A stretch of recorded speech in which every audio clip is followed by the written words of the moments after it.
The swamp was quiet except for the low, constant hum of insects and the distant creak of ancient cypress trees shifting in the water. Mud sucked at the earth like a great, breathing thing, and hanging moss draped low like morning veils over a land forgotten by time. The morning mist curled across the ground, ghost-like and gray, softening the sharp lines of reality. And then movement. A splash, sudden and wild. From his perch on the edge of the murky basin, Walter's ears caught the sound before his eyes could locate the source. He squinted through the veil of fog, calloused hands tightening on the wooden handle of his walking stick. His knees ached like they always did, worn thin by decades of hard labor, broken bones, and weather that showed no mercy. But even now, past 70, he had the instincts of a man who'd spent his life out in the wild, listening when the earth spoke. Another splash. This one frantic. Sharper. "Help me," he muttered, not in prayer but to himself, as he took a step forward into the swamp grass. He hadn't meant to come out this far today. Just a morning walk, he told himself. Just a little air. Maybe check the old trail where deer sometimes left their prints. But something had pulled at him, something deeper than routine, something like memory. And now this. The reeds parted just enough to show him a shape thrashing in the shallows, not 50 feet away. At first, he thought it was a deer, maybe injured and trying to pull itself free from the mud. But the shape was more angular, the movement more erratic. He stepped closer, heart thudding with that terrible mix of curiosity and dread. Then the fog shifted. A foal. Young. Maybe just days old. Legs too long for its body. Neck slick with swamp water and muck. It struggled, wide eyes rolling white with terror, every movement causing it to sink deeper. Its chest heaved. Its mouth opened in a silent cry. One of its front legs was trapped beneath a root, and with every jerk, it only entangled itself more. Walter's breath caught in his throat.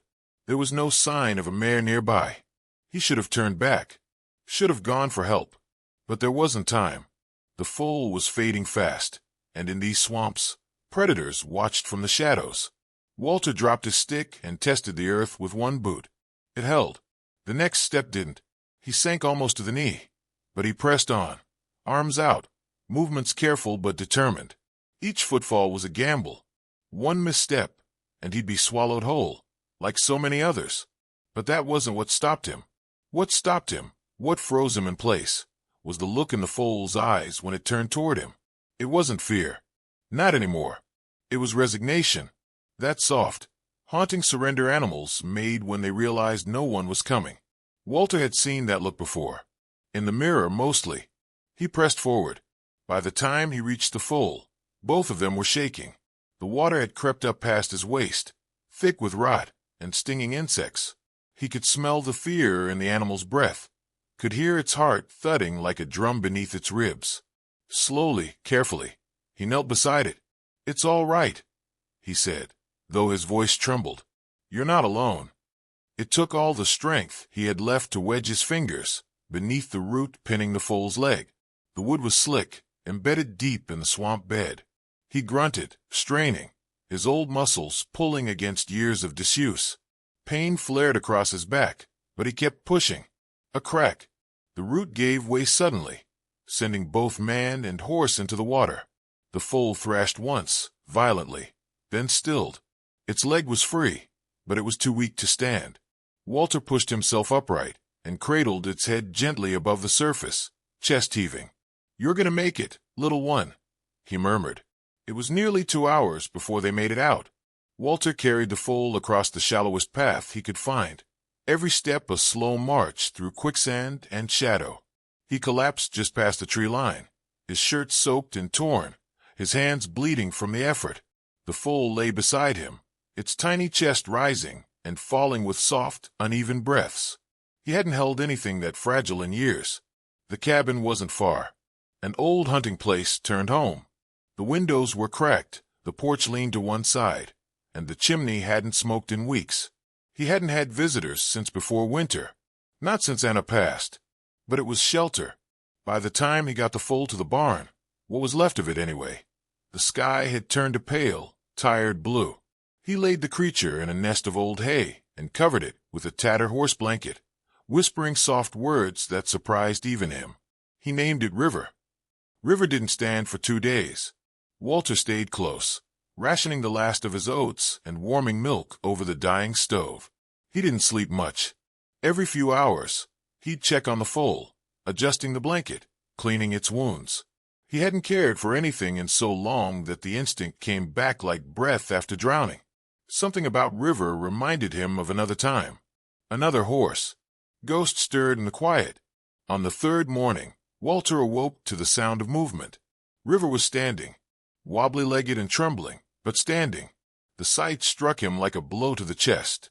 "You stubborn thing," he whispered, laughing through the tears that burned his eyes. "You're not giving up either, are you?" He found his hands resting on River's face, rough fingers brushing through the damp fur along its muzzle. The foal leaned into the touch. Trust, tentative and raw, passed between them like a fragile bridge. For a while, nothing else mattered. But peace is a thin fabric, easily torn. The day River stood was also the day the rancher came. Walter saw the dust cloud before he heard the engine. A truck, shiny, loud, out of place, rumbled down the overgrown trail leading to his cabin. He stepped outside, shielding his eyes from the sun, body tense. The man who climbed out was younger by 30 years, with hard eyes and boots too clean for the dirt they stood on. "You're on private land," the man said. Walter didn't reply. "I own this stretch now.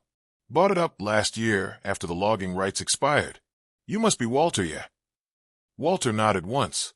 "You were supposed to vacate by spring." He didn't respond. The rancher's gaze drifted toward the barn. "Heard about a wild foal caught in the swamp. Word travels fast. You wouldn't happen to know anything about that, would you?" Walter stood firm. The man's eyes narrowed.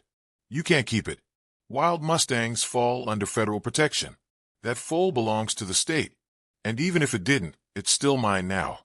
All of this is mine." A long silence passed between them, heavy with tension. The breeze stirred the grass. A hawk called high overhead. "I didn't rescue that foal to see it caged," Walter said finally. The rancher smirked. "You don't have a say in the matter." Then he turned and walked back to his truck, slamming the door behind him. Dust kicked up in his wake, blinding and bitter. Walter stood still long after the sound of the engine had faded. River watched from the doorway of the barn, head tilted slightly, ears flicking in curiosity or fear. He walked back slowly, his shoulders squared against the weight of what was coming. For the first time in years, he felt something burning in his chest. Fury, purpose, maybe even courage. Whatever it was, it whispered one simple truth. River had been thrown away once. Not again. Not while he was still breathing. The morning after the rancher's visit arrived thick with the smell of rain. Clouds loomed low and angry over the swamp, and the air pressed down like a weight on Walter's chest. River stood outside the barn, his thin legs steadier now, though still unsure. The foal had gained strength in just days, a kind of silent resilience that mirrored Walter's own. They both bore the look of survivors, scarred, not broken. Walter boiled water for the feed and poured it carefully into an old bottle. River nuzzled his side, bumping him impatiently. The bond between them had formed fast and deep. The foal no longer flinched at his touch, no longer watched the door as if waiting for someone else to come. That trust, so delicate, was the one thing Walter feared losing more than the land itself. He fed River slowly, hand steady even as his mind wandered to the rancher's words. Private property, legal ownership, all the things men like him had always had to bow to, even when they'd tilled the soil with their own blood. The foal was not safe. Not from courts, not from men with deeds and guns, and an interest in control. And Walter, for all his grit, was just one old man in a falling-apart cabin on land that no longer wanted him. But there were things still in his favor. He had time. And time, when used wisely, could be the most powerful thing in the world. He took River deeper into the woods that day. Not far, just enough to reach the clearing where he'd once trained Mustangs for the cavalry. It had been decades ago, when the war stole boys and sent them back as ghosts.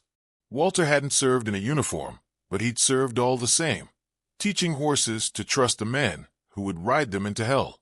That clearing still remembered the hoofbeats. River balked at first. The wide open space unnerved him. The broken fence posts and forgotten lunge lines whispered stories of fear and obedience. But Walter kept his movements slow, his voice calm, and his hands firm. He guided the foal with a rope fashioned from old hay twine, coaxing steps in gentle circles. 1 hour passed. Then another. River stumbled more than once, but each time, he got back up. And Walter saw it, the fire, buried deep.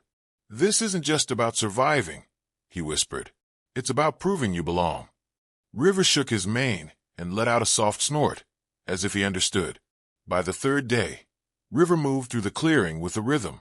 He followed Walter's lead, stopped on command, even began to understand the pressure of halter and rope. The bond between them was no longer fragile. It had roots now. And roots, Walter knew, could anchor even the wildest soul when storms came. The storm did come, but not with thunder. It came in the form of a knock, loud, sharp, and unexpected. Walter opened the door to find a woman standing there. Early 30s, maybe. Auburn hair tied back, boots caked in dust. Her eyes were tired, the kind of tired that didn't come from lack of sleep, but from seeing too much in too short a time. "Mr. Walter?" she asked, though her tone suggested she already knew. He nodded once. "I'm Claire Bennett. I'm with the Wild Mustang Protection Unit." Walter didn't move. "You with the rancher?" "No," she said quickly. "He filed a report. Said you were harboring a wild foal." Her words stung more than they should have. "I'm not harboring anything. I rescued him. From drowning." She sighed and pulled a folded paper from her coat. "I believe you, but I have to investigate." He didn't take the paper. Didn't need to read what he already knew it said. Claire looked past him, toward the barn. "Can I see him?" "Why?"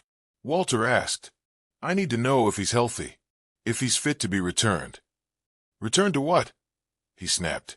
"To a system that let him nearly die in a swamp." Claire met his glare with calm professionalism, but beneath it, there was something else, sympathy, maybe even guilt. "I don't make those decisions," she said. "I just try to make sure the animals are safe." Walter hesitated, then stepped aside. She followed him to the barn, the silence between them thick with judgment. Neither was ready to speak. River stood near the stall, ears alert, body tense.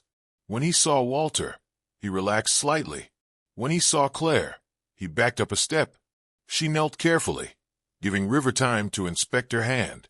She didn't rush, didn't force touch.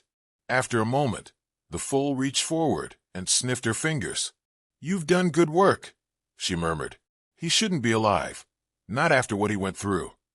Walter said nothing. Claire stood slowly. "He's not tagged. No brand, no number. That makes things harder." "For you," Walter said. "Not for him." She nodded, accepting the truth in that. "The thing is, Mr. Walter, if no one claims him, he's technically unregistered, which means he's not considered property yet." He frowned. "Yet, if someone files to adopt him before the state steps in, there's a chance, just a chance, he could be legally yours." Walter stared at her. "You're telling me to file paperwork?" "I'm telling you," she said carefully, "that if you want to keep him, you'd better act fast. The rancher's already looking to claim the herd rights. He wants all unregistered foals impounded." His stomach turned at the word. He's not some shipment of grain. Claire looked at him, really looked at him, and for a moment her voice softened. "He's a symbol," she said. "To some, that makes him valuable. To others, dangerous." Walter knew which camp he fell into. She gave him a business card. "There's a woman in town, Jessie Lane. She runs the local shelter. She can file the adoption for you. It'll cost next to nothing, but she needs to see the foal first. Document his condition."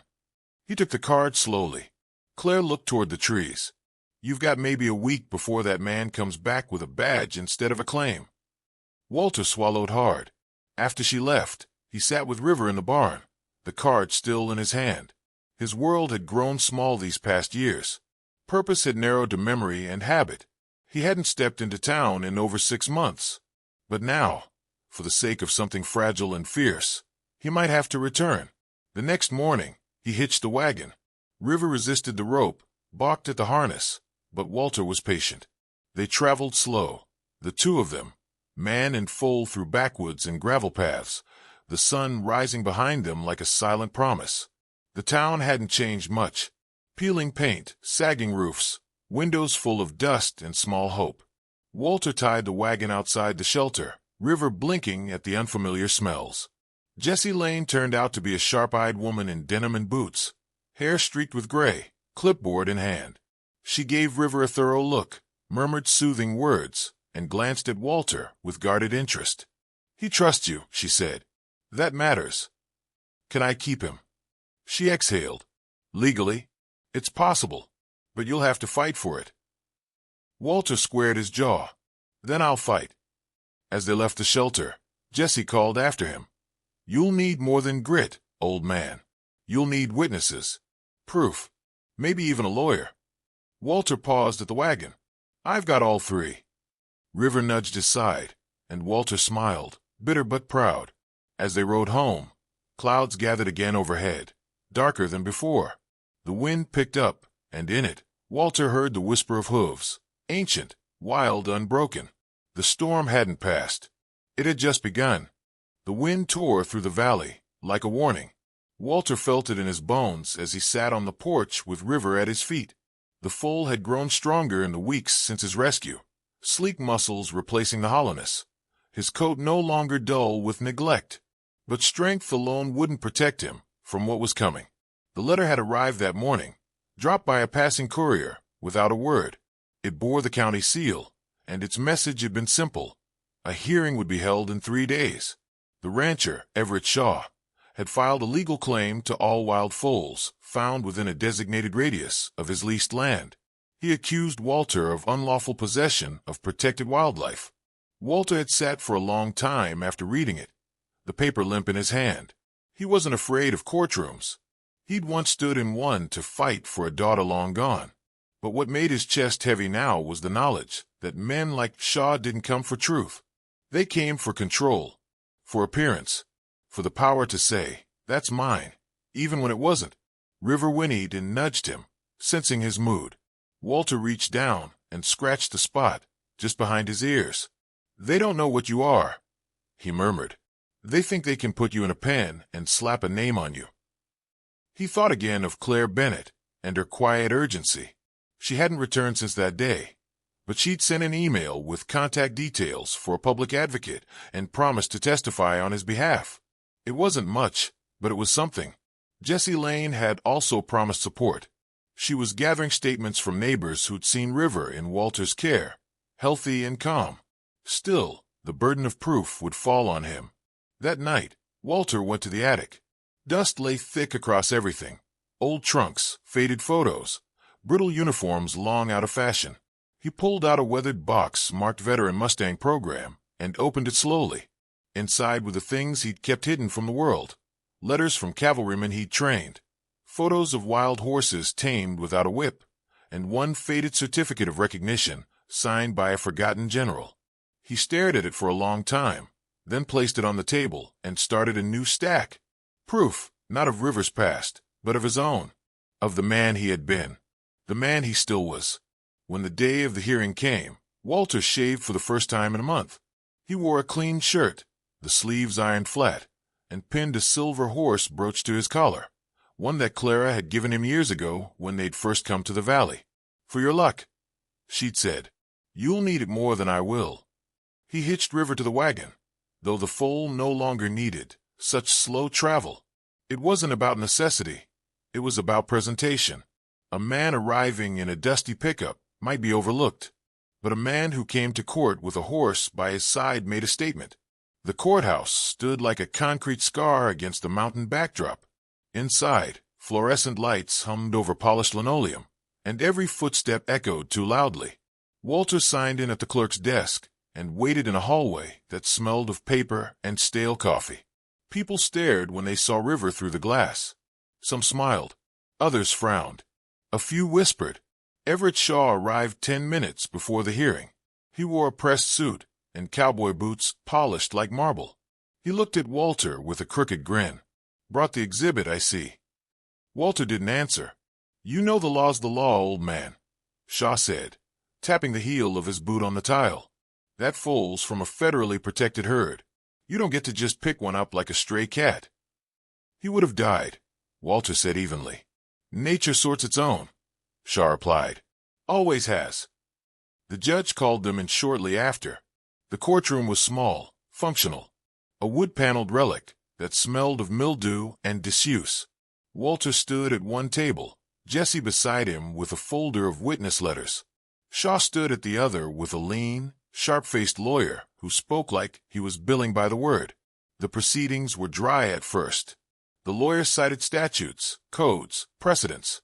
He called Shaw to the stand, where the rancher waxed poetic about conservation, his deep concern for the Mustang population, and his supposed familiarity with herd behavior. Then came Walter's turn. He did not speak with eloquence. His voice was gravel-thick and slow, the kind that made people lean in to listen. "I didn't take that foal to keep him," he said. "I took him because he was dying. Alone. Drowned near to the eyes in mud and floodwater. There was no herd watching over him. No mare in sight." Jesse handed the judge photos, before and after. One of River collapsed near the swamp, and one taken last week, showing the colt standing proud beside the old man. Claire Bennett was next. She wore a neutral blouse and a government badge, and her testimony was calm, factual. The foal had no tag or brand, no registry. Legally, he belonged to no one, she said. Mr. Walter housed him safely, provided nourishment, shelter, and early behavioral conditioning. In my professional opinion, removing the foal from that environment would cause trauma. Shaw's lawyer objected, called it speculation, but the judge waved it off. The courtroom grew still when Walter was called again to make a closing statement. He hesitated, then stepped forward, placing the cavalry certificate on the judge's desk. "I've trained wild horses since before some folks in this room were born. I've seen what happens when you force a Mustang into the wrong hands. They shut down. They fight back. Or worse, they forget who they are." He looked toward River, who stood at the doorway under Jesse's careful watch. This one he remembers. The judge did not rule that day. He said he'd review the materials, consider the testimonies, and deliver a decision within 48 hours. Walter left the courthouse with no clearer sense of victory or defeat, but River walked beside him, calm and sure-footed. Back at the cabin, they returned to the clearing. Walter removed the rope and let River run free. The colt circled the space twice, then kicked up his heels and galloped through the grass with all the wildness of his bloodline. Walter watched, knowing he couldn't cage that spirit even if the law let him. The decision came the next afternoon. A plain envelope, no fanfare. Walter opened it under the oak tree. Asterisk, the court finds insufficient cause to remove the foal from Mr. Walter's care. Custodial ownership granted under emergency rescue exception.